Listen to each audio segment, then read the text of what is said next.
किया गया है दिल्ली में। नई दिल्ली में प्रधानमंत्री नरेंद्र मोदी ने विज्ञान भवन में पूर्व राष्ट्रपति रामनाथ कोविंद की आत्मकथा times of the Indian Republic my life my struggles का विमोचन किया। कार्यक्रम में प्रधानमंत्री ने पुस्तक जारी करते हुए रामनाथ कोविंद के सार्वजनिक जीवन, संघर्षों और अनुभवों को रेखांकित किया। इस अवसर पर लोकसभा अध्यक्ष ओम बिरला समेत कई गणमान्य लोग मौजूद रहे। आत्मकथा में पूर्व राष्ट्रपति के जीवन और देश सेवा के दौरान उनके अनुभवों को प्रमुखता से प्रस्तुत किया गया है। पुस्तक विमोचन कार्यक्रम में प्रधानमंत्री नरेंद्र मोदी और रामनाथ कोविंद की मौजूदगी खास रही। कार्यक्रम के दौरान देश के लोकतांत्रिक मूल्यों और सार्वजनिक जीवन में योगदान को भी याद किया गया। ये पुस्तक रामनाथ कोविंद के जीवन, संघर्ष और राष्ट्रपति पद तक के सफर को समझने का महत्वपूर्ण माध्यम मानी जा रही है। तो नई दिल्ली में आज इस पुस्तक का जो विमोचन है वो किया गया। प्रधानमंत्री नरेंद्र मोदी ने इसे किया और क्या कुछ कहा है, जरा एक बार वो भी सुन लेते हैं। आज हमें श्री रामनाथ कोविंद जी की आत्मकथा के विमोचन का अवसर मिला है।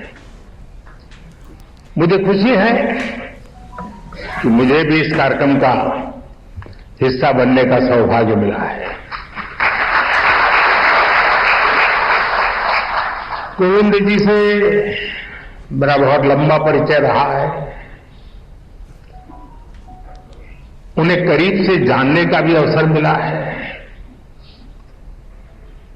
और राष्ट्रपति के रूप में उनका मार्गदर्शन और इस सब के साथ साथ उनका मेरे प्रति विशेष स्नेह, उनकी आत्मीयता, ये मेरी बहुत बड़ी पूंजी रही है। किताब का पूरा लाभ पढ़कर ही ले तो ही ज्यादा अच्छा है।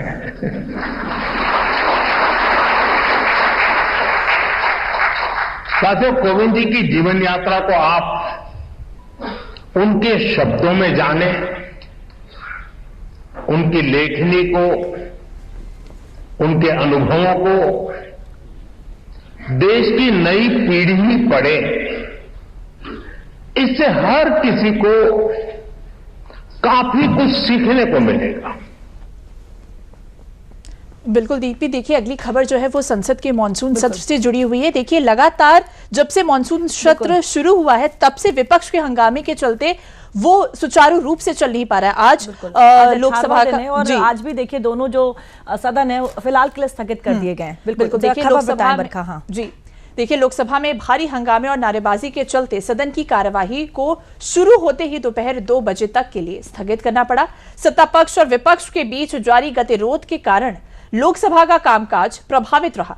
हंगामे और नोकझोंक के चलते सदन में कार्यवाही आगे नहीं बढ़ सकी। वहीं राज्यसभा भी 2 बजे तक के लिए स्थगित कर दिया गया है। तो देखिए दोनों लोकसभा और राज्यसभा देखिए मानसून सत्र के 18वें दिन भी विपक्ष के जो हंगामे के चलते सुचारू रूप से चल नहीं पाया है। बिल्कुल, और सबसे बड़ी बात यह है बरखा कि जिस तरीके से जनता के पैसों से यानी टैक्स जो है वहां से सदन का जो संचालन है वो किया जाता है, लेकिन बावजूद इसके आज 18वां दिन है, लगातार जो हंगामा है वो देखने को मिल रहा है। और इन सारे चीजों के बीच में जो महत्वपूर्ण मुद्दे हैं वो कहीं ना कहीं रह जाते हैं और कार्रवाई भी सही तरीके से नहीं चल पाती है। बिल्कुल। अगली खबर का भी रुख कर लेते हैं बरखा। अगली खबर ग्रेटर नोएडा से है। ग्रेटर नोएडा में उत्तर प्रदेश के मुख्यमंत्री योगी आदित्यनाथ आज India Expo Centre and Mart में आयोजित India Bio Energy and Tech Expo 2026 में शामिल होंगे। स्वच्छ ऊर्जा पर केंद्रित इस कार्यक्रम में कई मंत्री भी मौजूद रहेंगे। 11 से 13 अगस्त तक चलने वाली एक्सपो में बायो एनर्जी, स्वच्छ ऊर्जा और नई तकनीकों पर चर्चा होगी। लो कार्बन वर्ल्ड के लिए बायो एनर्जी समाधानों को आगे बढ़ाना थीम पर आयोजित कार्यक्रम का उद्देश्य स्वच्छ ऊर्जा में निवेश और तकनीकी सहयोग को बढ़ावा देना है। एक्सपो का आयोजन Indian Federation of Green Energy और Uttar Pradesh new and renewable energy development agency के सहयोग से हो रहा है। आयोजन में देश विदेश के नीति निर्माता, उद्योग जगत के दिग्गज, निवेशक, तकनीकी विशेषज्ञ, टेक्नोलॉजी प्रोवाइडर्स और इनोवेटर्स एक ही मंच पर जुटेंगे। एक्सपो में बायो एनर्जी सेक्टर की नवीनतम तकनीकों, उत्पादों और भविष्य की संभावनाओं को प्रदर्शित किया जाएगा। कार्यक्रम में भारत के स्वच्छ ऊर्जा लक्ष्यों, नेट जीरो की दिशा में प्रयासों और बायो एनर्जी आधारित अर्थव्यवस्था को मजबूत करने पर भी चर्चा होगी। और इस कार्यक्रम को लेकर देश विदेश से जो तमाम लोग हैं वो जुटेंगे।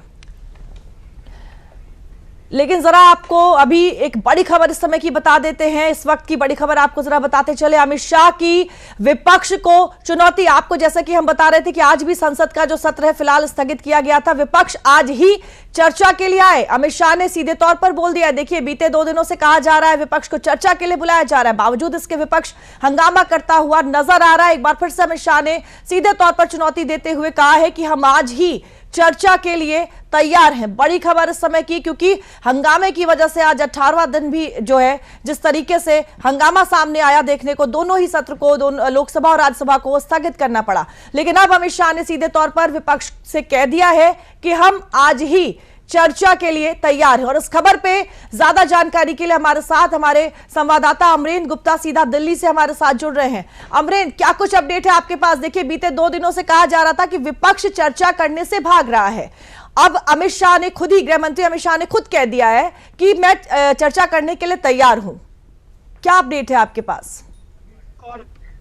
निश्चित तौर पे कहें तो ये सरकार की खुली चुनौती है विपक्ष को लेकर। जिस तरह से आपने देखा कि संसद के मॉनसून सत्र में लगातार विपक्ष हंगामा कर रहा है छात्रों के मुद्दे पर, लाठीचार्ज को लेकर, और उनकी लगातार ये मांग रही है कि केंद्रीय गृह मंत्री अमित शाह संसद में आए और इस मुद्दे पर जवाब दें, चर्चा में भाग लें। और लगातार सरकार ये कहती आ रही है ट्रेजरी बेंच की तरफ से लगातार, चाहे पीठासीन अधिकारी हो या लोकसभा स्पीकर हो, उन्हें साफ तौर पर कहा कि नियमों के आधार पर सरकार किसी है, लेकिन विपक्ष लगातार संसद को पूरी तरह से पूरी तरह से वॉश आउट किए हुए हैं। और उसी वजह से आज जो केंद्रीय गृह मंत्री का जो ये बयान है कि वो चर्चा के लिए तैयार हैं और दोपहर और हर विषय पे वो चर्चा कर सकते, तो एक बड़ा बयान माना जा सकता है कि केंद्रीय गृह मंत्री ने साफ तौर पर यह कहा है कि वो हर विषय पर चर्चा के लिए तैयार हैं। लेकिन सरकार जब चर्चा करेगी तो विपक्ष भागे नहीं, विपक्ष उस चर्चा को सुने। और ये बात लगातार पहले भी सत्ता पक्ष के लोग कह रहे हैं। यहाँ पर आपसे ये भी पूछूंगी कि क्या अब लगता है कि जब खुद गृह मंत्री अमित शाह ने खुली चुनौती दे दी है, विपक्ष से कह दिया है कि चर्चा के लिए तैयार है आप सामने, क्या अब विपक्ष चर्चा के लिए तैयार होगा? अब इस बयान के बाद क्या लगता है? लेकिन लगातार अगर आप देखें तो इस बयान से पहले केंद्रीय गृह मंत्री ने साफ तौर पर कहा है कि वो विपक्ष को बल्कि न्योता दिया है और चुनौती दी है कि सदन 2 बजे तक स्थगित है, आप 3 बजे आइए, नोटिस दीजिए और चर्चा कराइए। सदन में हम चर्चा के लिए तैयार हैं और मैं चर्चा पर जवाब देने के लिए तैयार हुए। केंद्रीय गृह मंत्री की साफ तौर पर चुनौती। और जिस तरह से पहले से सत्ता पक्ष के लोग कह रहे हैं, बीजेपी एनडीए के लोग कह रहे हैं कि आप चर्चा में भाग लेंगे और गृह मंत्री ने बोले तो चर्चा छोड़ के मत जाइएगा, वॉकआउट मत करिएगा, ये पहले से ही सत्ता पक्ष की चेतावनी थी। लेकिन आज केंद्रीय गृह मंत्री अमित शाह का ये बयान ये बताता है कि हाउस में लगातार चल रहा जो गतिरोध है वो कैसे खत्म हो। ये जो गतिरोध लगातार, क्योंकि आप देखिए कि सिर्फ आज का और कल आखिरी दिन है मॉनसून सत्र का और लगातार हंगामे की भेंट सदन के चलता रहा है। ऐसे में गृह मंत्री ने सामने से आकर कहा कि हम चर्चा के लिए तैयार हैं। ये बड़ी बात है और चुनौती भी है कि चर्चा के दौरान आपको बैठना पड़ेगा, क्योंकि लगातार विपक्ष हंगामा कर रहा है। और यहाँ पर बिल्कुल अमरेंद्र, और अब देखने वाली बात होगी कि विपक्ष अब चर्चा के लिए तैयार होता है या नहीं। पर चर्चा नहीं हो रही है। बिल्कुल अमरेंद्र, बहुत बहुत धन्यवाद तमाम जानकारी के लिए, हमारे साथ जुड़ने के लिए बहुत बहुत धन्यवाद। और बिल्कुल दीप्ति, अब देखिए अगली खबर जो है वो राम मंदिर से जुड़ी हुई है। देखिए, राम मंदिर ट्रस्ट के सीईओ को लेकर जो इंटरव्यू है वो लगातार 2 दिन से चल रहा है और आज उसका दूसरा और आखिरी दिन है। राम मंदिर परिसर के उत्तरी हिस्से में बने ग्रीन हाउस में आज शॉर्टलिस्ट किए गए उम्मीदवारों के इंटरव्यू होंगे। देखिए, दरअसल राम मंदिर ट्रस्ट के सीईओ पद के लिए देश भर से 5300 से ज्यादा जो आवेदन थे वो आए थे। इनमें से स्क्रीनिंग के बाद 18 योग्य उम्मीदवारों को इंटरव्यू के लिए शॉर्टलिस्ट किया गया। सीईओ पद के चयन की प्रक्रिया अब अपने आखिरी चरण में देखिए पहुंच गई है। 11 अगस्त को इंटरव्यू के पहले दिन 10 उम्मीदवारों का जो इंटरव्यू है वो लिया गया था। इनमें से 3 पूर्व आईएएस अधिकारी, 1 रिटायर्ड आईपीएस अधिकारी और 1 पूर्व सैन्य एवं शिक्षा क्षेत्र से जुड़े अनुभवी अधिकारी शामिल रहे थे। अब बाकी उम्मीदवारों के इंटरव्यू के साथ चयन प्रक्रिया आगे बढ़ेगी। देखिए, इंटरव्यू में धार्मिक संस्थानों के संचालन और मंदिर प्रबंधन के अनुभव पर उम्मीदवारों से सवाल पूछे जाएंगे। वहीं उम्मीदवारों के विजन और मंदिर व्यवस्था को लेकर उनकी सोच जानी जाएगी। इंटरव्यू में सीवी में दिए गए डिटेल्स पर भी सवाल किए गए हैं। उम्मीदवारों की पसंद नापसंद को लेकर भी जानकारी ली गई है। परिवार और बड़े धार्मिक आयोजनों में भीड़ प्रबंधन के अनुभव की जानकारी भी ली गई है। तो देखिए, आज और राम मंदिर सीईओ पद को लेकर जो इंटरव्यू का दूसरा दिन है और तमाम जो शॉर्टलिस्टेड लोग हैं उनका इंटरव्यू दीप्ति लगातार जारी है। बिल्कुल बरखा, और इस खबर पे ज्यादा जानकारी के लिए हमारे साथ हमारे सहयोगी विकास सिंह जुड़ रहे हैं। विकास, आज दूसरा और आखिरी दिन बताया जा रहा है, कुल 18 जो उम्मीदवार हैं उनको शॉर्टलिस्ट किया गया है।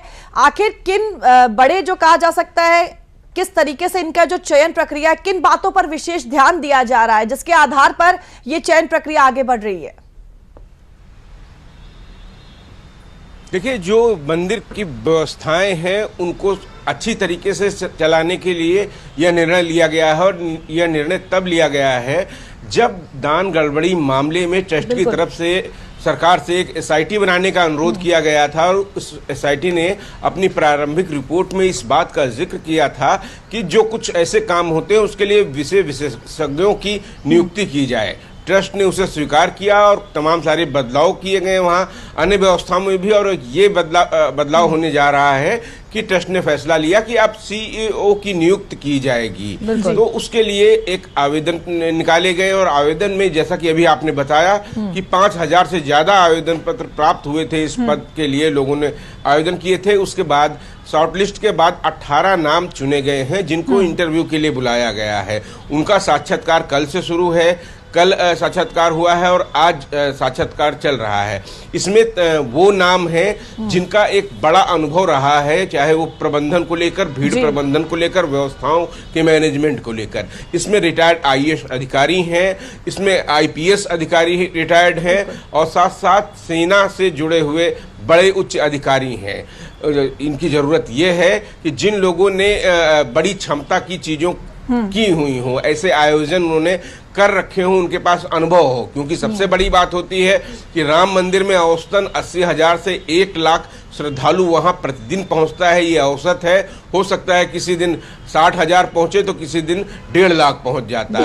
और जब विशेष आयोजन होते हैं वहां पर, रामनवमी, सीता विवाह जैसे आयोजन, तो ये संख्या 4 से 5 लाख हो जाती है। तो कुछ ऐसे उपयुक्त व्यक्ति के लिए चाहिए जो उसको सबसे ज्यादा कुशल और योग्य हो। सारे योग्य लोग हैं जिन लोगों ने भरा है, एक बड़ा अनुभव है, क्योंकि 5300 लोगों में से 18 का चयन हुआ है। अब इन 18 में 3 सबसे सिलेक्ट लोगों को चयन किया जाएगा। ये कमेटी चयन करेगी 3 सदस्यीय, और ट्रस्ट को भेजेगी, और अंतिम मोहर सीईओ पद के लिए ट्रस्ट लगाएगा। जी बिल्कुल विकास, बहुत बहुत धन्यवाद इस तमाम जानकारी के लिए, हमारे साथ जुड़ने के लिए बहुत बहुत धन्यवाद।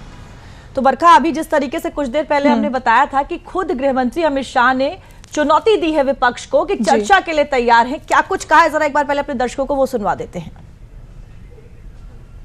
पहले तो ये यही मांग कर रहे थे, हमने हाँ बोल दिया।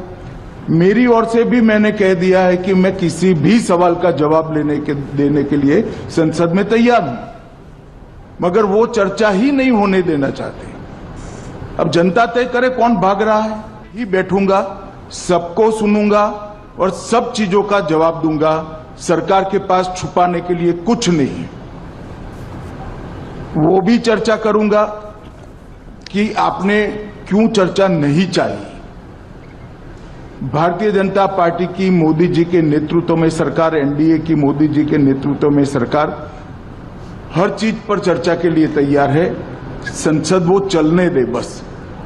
आज मैं चैनलों के माध्यम से इन विपक्ष को कहना चाहता हूं कि आप एक पत्र 2 बजे तक लिखकर दे दीजिए स्पीकर साहब को। 3 बजे से चर्चा चालू कर देंगे और कल 3 बजे मैं जवाब दे दूंगा सारी चीजों का। संसद में चर्चा करने के नियम बने हैं, तरीके बने हैं। अब मुझे कोई कहता है कि आप एक स्टेटमेंट दे दो, इतने गंभीर मसले पर इस तरह से चर्चा नहीं हो सकती है। शायद आपके पद्धति में होगा, मगर संसदीय पद्धति ये नहीं है। संसद में एट लेंथ चर्चा होती है। आज 3 बजे से देर रात तक, जब तक वो बैठे, और कल दोपहर 3 बजे हम तो क्वेश्चन आवर भी सस्पेंड करने के लिए तैयार, अगर स्पीकर साहब अनुमति देते हैं तो। कल 3 बजे तक मैं चर्चा के लिए तैयार हूं। मैं खुद बैठूं, हर चीज लिखूंगा और हर चीज का जवाब दूंगा, जिससे देश की जनता के सामने सारी चीजें स्पष्ट हो जाए, दूध का दूध और पानी का पानी हो जाए। अब विपक्ष ने तय करना है कि उनको चर्चा करनी है या हंगामा करना है। बिल्कुल, देखिए बरखा, जिस तरीके से बीते कुछ दिनों से ये चर्चा हो रही थी कि गृह मंत्री अमित शाह जवाब नहीं देना चाहते, वो सवालों से भाग रहे, लेकिन अब खुद अमित शाह ने चुनौती दे दी है विपक्ष को। कह रहे 3 बजे से जो चर्चा है वो शुरू करेंगे और कल 3 बजे तक उन तमाम सवालों के जो जवाब है वो दे देंगे। लेकिन अब देखने वाली बात ये होगी बरखा कि विपक्ष अब क्या रुख अपनाता है, क्या आज 3 बजे से जिस चर्चा की बात हो रही है वो शुरुआत उसकी होगी या नहीं होगी। बिल्कुल। और दीप्ति देखिए, अगली खबर हर घर तिरंगा से जुड़ी हुई है। देखिए 15 अगस्त दीप्ति नजदीक है, ऐसे में हर घर तिरंगा अभियान बढ़ चढ़कर देशवासी से इस अभियान को बढ़ चढ़ के इस पे भाग ले रहे हैं। हर घर तिरंगा हर दिल तिरंगा ये सिर्फ एक अभियान नहीं है देखिए, बल्कि देश के प्रति गर्व, एकता और राष्ट्रभक्ति की आवाज भी है। अभियान के तहत देश भर में तिरंगा यात्राएं निकाली जा रही हैं, आप तस्वीरों में देख भी सकते हैं। हर घर तिरंगा अभियान के तहत उपराष्ट्रपति सीपी राधाकृष्णन ने भी नई दिल्ली के भारत मंडपम से हर घर तिरंगा बाइक रैली को रवाना किया है। श्रीनगर से भी तस्वीरें सामने आ रही है। श्रीनगर के लाल चौक पर तिरंगा यात्रा निकाली गई, जिसमें स्कूली छात्र छात्राओं ने उत्साहपूर्वक हिस्सा लिया है। वहीं पश्चिम बंगाल की कोलकाता में हर घर तिरंगा यात्रा में लोगों ने बढ़ चढ़कर वंदे मातरम के नारे के साथ वे शामिल हुए। जम्मू कश्मीर के उपराज्यपाल मनोज सिन्हा ने तिरंगा रैली को भी हरी झंडी दिखाकर रवाना किया। इसी कड़ी में उत्तर प्रदेश के कन्नौज से भी जो भव्य तिरंगा यात्रा है वो निकाला गया है। यात्रा में बड़ी संख्या में लोगों ने हाथों में तिरंगा लेकर हिस्सा लिया है। यात्रा के दौरान युवाओं और स्थानीय लोगों में खासा उत्साह भी देखने को मिला। लगातार ही तिरंगा यात्रा की जो तस्वीरें हैं वो सामने आ रही है। यूपी से भी तमाम देश के अलग अलग कोने से देखिए दीप्ति, जो तस्वीरें हैं वो सामने आ रही है। हर घर तिरंगा यात्रा देखिए 9 अगस्त से 17 अगस्त तक इस अभियान की जो शुरुआत है वो चली गई है। 9 अगस्त से 17 अगस्त तक इस अभियान को। बीच बरखा एक और बड़ी खबर जो है वो ये है कि जो ये घर घर तिरंगा वाली जो बात सामने आई है, अब मदरसे जो हैं तमाम यूपी के वहां पर भी इसको लागू किया जा रहा है और तमाम जो मदरसे हैं वहां पर भी इस अभियान को चलाया जाएगा। जरा वो खबर भी बता देते हैं। उत्तर प्रदेश सरकार ने हर घर तिरंगा अभियान को प्रदेश के मदरसों तक पहुंचाने की पहल की है। यूपी सरकार में अल्पसंख्यक कल्याण राज्य मंत्री दानिश आजाद अंसारी ने सभी मदरसों में अभियान को प्रभावी ढंग से संचालित करने के निर्देश दिए हैं। इस अभियान के तहत मदरसा छात्रों और युवाओं को सक्रिय रूप से जोड़ा जाएगा। मंत्री ने छात्रों और प्रदेशवासियों से उत्साह के साथ अभियान में भाग लेने की अपील की है। उन्होंने कहा है कि हर मदरसा इस पहल से जुड़े और इसे अल्पसंख्यक बहुल क्षेत्रों तक पहुंचाया जाए। सरकार का मानना है कि अभियान से विद्यार्थियों में देशभक्ति, राष्ट्रीय एकता और संवैधानिक मूल्यों के प्रति सम्मान की भावना मजबूत होगी। तो तमाम जो मदरसे हैं उनसे भी अपील की गई है। दानिश आजाद अंसारी मंत्री हैं यूपी सरकार में, क्या कुछ उन्होंने कहा है, क्या अपील की है, जरा पहले वो सुनवा देते हैं अपने दर्शकों को। ये अपने आप में एक अभूतपूर्व अभियान है। ये हम तमाम देश के नागरिक किस तरीके से तिरंगा के माध्यम से अपने उस देश के वीर सेनानियों का, शहीदों का सम्मान कर सकते हैं, उन्हें याद कर सकते हैं, उनका आभार व्यक्त कर सकते हैं। ये एक ऐसा अभियान है, ये एक ऐसा अभियान है कि हम अपने देश के ऊपर गर्व करें, अपने तिरंगे के ऊपर गर्व करें, अपने मातृभूमि के ऊपर गर्व करें। इस अभियान से, हर घर तिरंगा अभियान से उत्तर प्रदेश के जो तमाम मदरसे हैं वो भी जुड़ेंगे। हमने मदरसा के तमाम छात्रों से भी अपील की है, अपने प्रमुख सचिव को भी निर्देशित किया है, डिपार्टमेंट को भी निर्देशित किया है कि उत्तर प्रदेश के हर मदरसे इस अभियान से जुड़े, अल्पसंख्यक बहुल क्षेत्रों में इस अभियान को हम ले जाएं और हर व्यक्ति देशभक्ति के भावना से ओतप्रोत हो। तो इस खबर पर अधिक जानकारी देने के लिए हमारे साथ हमारी संवाददाता दुर्गा शर्मा जुड़ चुकी है। दुर्गा जी देखिए, हर घर तिरंगा अभियान की जो शुरुआत है वो हो चुकी है। इस वक्त लखनऊ में जमीनी स्तर पर किस तरह से जो तैयारियां हैं वो देखने को मिल रही हैं? जी बरखा, हर घर तिरंगा अभियान एक तरीके से एक जरिया है जो राष्ट्रीय ध्वज है उसके साथ हम लोग का जो भावनात्मक रिश्ता है उसको और मजबूत करने का, और हर घर तिरंगा अभियान का उद्देश्य भी यही है। पूरे देश में हम लोग को इसकी तैयारियां नज़र आ रही, तिरंगा यात्राएं निकल रही हैं। उत्तर प्रदेश में भी लार्ज स्केल पर तिरंगे बनाए जा रहे हैं और इस अभियान को सफल बनाने के लिए हर कोई अपना सहयोग दे रहा है। और हर घर तिरंगा अभियान के तहत हर जिले में झंडे बनाए भी जा रहे हैं और तिरंगा यात्राएं भी निकल रही हैं। और एक कोशिश की गई है, जो इस बार का टारगेट है उत्तर प्रदेश का 5 करोड़ झंडों को हर घर तक पहुंचाने और फहराने का, उसको पूरा करने के लिए हर वर्ग अपनी भागीदारी दे रहा है और हर वर्ग का, हर उम्र के लोगों का इस अभियान से जुड़ाव नजर आ रहा है। बिल्कुल दुर्गा, इस बार जिस तरीके से मदरसों में भी इस अभियान की शुरुआत की गई है, अल्पसंख्यक मंत्री दानिश आजाद अंसारी ने अपील भी की है, इस अपील को कैसे देखती? जाहिर तौर पर जो तमाम छात्र हैं, बच्चे हैं, देशभक्ति की जो भावना है उसे मजबूत करने के मकसद से ऐसी जो चीजें हैं वो सामने आई हैं, कैसे देखती हैं इसे? जी दीप्ति, एक तरीके से जो हम लोग का राष्ट्रीय ध्वज कह ले या कोई भी जो राष्ट्रीय प्रतीक है, उसका जो मेन उद्देश्य होता है ये वही है कि जो देश की अखंडता, देश की एकता बनी रहे, और इसी के साथ यही संदेश हर किसी तक पहुंचे। इसलिए ये निर्देश भी दिए गए हैं कि सिर्फ घर नहीं, सिर्फ सरकारी दफ्तर नहीं, जो शैक्षणिक संस्थान है और मदरसे भी इसमें शामिल किए गए, वहाँ पर तिरंगे फहराए जाएंगे। वहाँ पर हर घर तिरंगा अभियान के तहत कई आयोजन भी हो रहे हैं, चाहे पोस्टर बनवाने का आयोजन हो, स्लोगन राइटिंग हो, और कई सारे कंपटीशन भी वहाँ पे हो रहे हैं ताकि हर वर्ग तक ये अभियान पहुँचे। और किसी भी अभियान की सफलता, और जब इस तरीका का अभियान है जो देश के लिए है, देश सर्वोपरि की भावना के साथ जो अभियान शुरू किया गया है, तो ये अभियान सफल भी तभी बिल्कुल दुर्गा, बिल्कुल बहुत धन्यवाद दुर्गा इस तमाम जानकारी के लिए। इसमें जुड़ते हैं। बिल्कुल दुर्गा, आपका बहुत बहुत धन्यवाद तमाम जानकारी के लिए। तो आधा दिन पूरी खबर में अभी जरा रुक जाते हैं ब्रेक के लिए, ब्रेक के बाद वापस लौटेंगे और आपको कुछ और खबरें बताएंगे।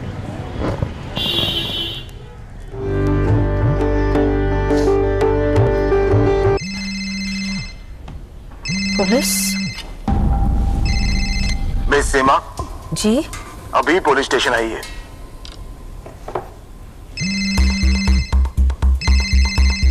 रुकिए वरना घर आ जाएंगे। क्यों? लेकिन मैं अकेले दूसरे कमरे में जाइए। आपका बेटा हमारे कस्टडी में है और आप डिजिटल अरेस्ट में हो। Digital arrest? 1 लाख दो, बच जाओगे। इतने पैसे? अच्छा ठीक है, एक लिंक भेजिए, अभी प्रोसेसिंग के लिए 30,000 दो, वरना बेटा जेल जाएगा। जेल तो तुम जाओगे, तुम्हारा चेहरा रिकॉर्ड हो चुका है। डिजिटल अरेस्ट जैसा कुछ नहीं होता, ये सब फ्रॉड है, इसीलिए पैनिक ना करें। पुलिस, बैंक, आरबीआई इत्यादि के नाम पर आने वाले साइबर अपराधियों के फोन या वीडियो कॉल से सावधान रहें। उन्हें पैसे ना भेजें और तुरंत पुलिस में रिपोर्ट करें। हेलो मम्मा। आरबीआई कहता है जानकार बनिए, सतर्क रहिए। देखिए आधा दिन पूरी खबर में अगली खबर दीप्ति, देखिए पान मसाला पैकेजिंग से जुड़ी हुई है। जिस तरह से लगातार प्लास्टिक का जो इस्तेमाल हो रहा था देश में, उस पर रोक लगाने के लिए FSSAI ने बड़ा जो फैसला है वो लिया है। देखिए देश के खाद्य सुरक्षा नियामक यानी FSSAI ने पान मसाला की पैकेजिंग को लेकर नए नियम जारी किए हैं, जिसके तहत पान मसाला की प्लास्टिक और प्लास्टिक लैमिनेटेड पैकेजिंग पर रोक लगा दी गई है। नए नियमों के मुताबिक अब पान मसाला की पैकेजिंग के लिए कागज, पेपर बोर्ड, सेल्यूलोज या दूसरी प्राकृतिक सामग्री का इस्तेमाल करना होगा। वहीं पॉलीइथिलीन, पॉलीप्रोपिलीन, पॉलीएस्टर, PVC और दूसरे सिंथेटिक पॉलीमर के साथ साथ कोपॉलीमर, लैमिनेट, एल्यूमिनियम फॉयल और मेटलाइज्ड लेयर के इस्तेमाल पर भी रोक लगा दी गई है। हालांकि टीन और कांच के कंटेनर पहले की तरह इस्तेमाल किए जा सकेंगे। यानी FSSAI के नए नियमों का सीधा जो असर है वो पान मसाला बनाने और पैक करने वाली कंपनियों की पैकेजिंग व्यवस्था पर पड़ेगा। ये जो बदलाव है ये food safety and standards amendment regulations 2026 के तहत अधिसूचित किए गए हैं, जो 10 अगस्त 2026 से लागू किए जाएंगे। तो देखिए एक बड़ा जो बदलाव है बिल्कुल और बरखा, इस खबर पे ज्यादा जानकारी के लिए हमारे साथ सुशील द्विवेदी जी जुड़ रहे हैं, साइंस कम्युनिकेटर हैं। सुशील जी बहुत बहुत स्वागत है आपका। सुशील जी जरा बताएं कि इस फैसले को कैसे देखते हैं। वैसे भी देखिए प्रधानमंत्री नरेंद्र मोदी का एक मिशन भी है सिंगल यूज प्लास्टिक पर बैन लगाने को लेकर, और अब उसी कड़ी में एक और ये जो नया फैसला है सामने आया है। बिल्कुल, और इस फैसले के द्वारा हम निश्चित ही पर्यावरण संरक्षण को आगे बढ़ाने में योगदान दे पाएंगे। आपको ये जान के हैरानी होगी कि जो हमारे आसपास जितना भी प्लास्टिक निकलता है उसमें लगभग आधा हिस्सा ऐसे प्लास्टिक का है जो सिंगल यूज प्लास्टिक है, मतलब जिसको हम केवल एक बार उपयोग करते हैं और दोबारा उपयोग नहीं करते हैं, और वो कहीं ना कहीं से हमारे लैंडफिल में चला जाता है, हमारी नदियों में चला जाता है, हमारे नालों को चुप कर देता है, हमारी जमीन में जुड़ जाता है, उसको जलाया जाता है, जिसके द्वारा हमें पॉल्यूशन मिलता है, एयर पॉल्यूशन। तो ये कुल मिलाकर और सुशील जी ये भी देखा जाता है कि पैकेजिंग सेक्टर में तो हमें लगभग इस फैसले के द्वारा बिल्कुल, देखिए सुशील जी, ये देखा जाता है कि पैकेजिंग सेक्टर में सबसे ज्यादा जो प्लास्टिक का इस्तेमाल है वो देखने को मिलता है। ऐसे में ये जो बड़ा जो फैसला लिया गया है वो कहीं ना कहीं प्लास्टिक के जो उपयोग पर थोड़ी बहुत जो कमी है वो आएगी।